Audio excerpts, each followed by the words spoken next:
इससे कोई फर्क नहीं पड़ता कि आप कितनी बार गिरते हैं, कितनी बार आपको नीचे धकेला जाता है, कितनी बार आपको हार मानने का मन करता है।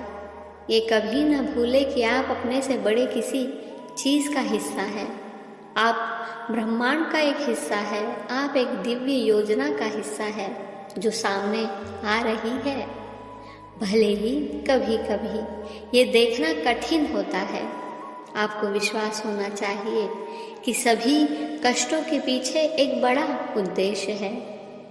जब आप टूटते हैं तो आपकी आत्मा पस्त और चोटिल हो सकती है, लेकिन यह नई संभावनाओं के लिए भी खुला रहता है। जैसे जैसे आप आगे बढ़ने के लिए एक नए रास्ते की तलाश करते हैं, एक नई ताकत के लिए आप अपने से बड़ी किसी चीज़ से जुड़ाव पाएंगे। ये वो क्षण है जब आप विश्वास की शक्ति की खोज करेंगे।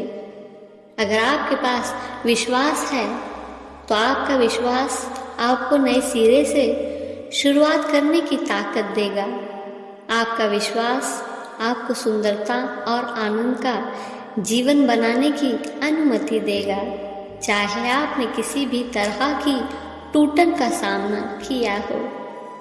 अपने सपनों का जीवन जिएंगे दूसरों की अपेक्षाओं और विचारों के बजाय अपनी दृष्टि और उद्देश्य के अनुसार अपने सपनों का जीवन जीने के लिए पर्याप्त बहादुर बनेंगे।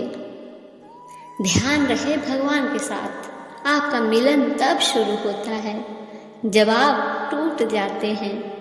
इसलिए टूटने से डरो मत, क्योंकि अंत में यह आपको अपने वास्तविक उद्देश्य के करीब लाएगा।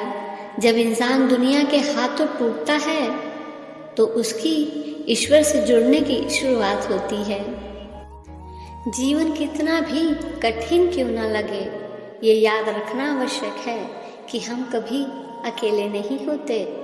हम सभी भगवान से जुड़े हुए हैं और वह हमारे रास्ते में आने वाली किसी भी चुनौती के माध्यम से हमारी मदद करते हैं। हमें ये स्वीकार करना चाहिए कि हम सब कुछ नियंत्रित नहीं कर सकते हैं और इसके बजाय ईश्वर में विश्वास रखना चाहिए कि वह हमारी मदद करते हैं। इसलिए प्रार्थना में उनके पास जाने से न डरें और याद रखें वह हमें कभी नहीं छोड़ेंगे।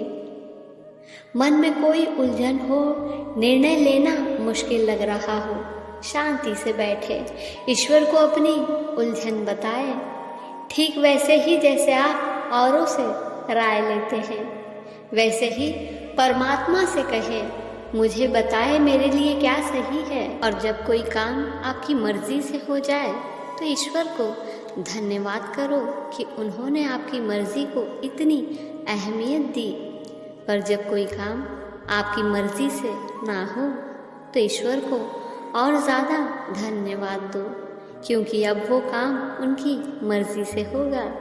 ध्यान रहे, परमेश्वर के साथ हम हर उस चीज़ का सामना कर सकते हैं जो जीवन हम पर फेंकता है।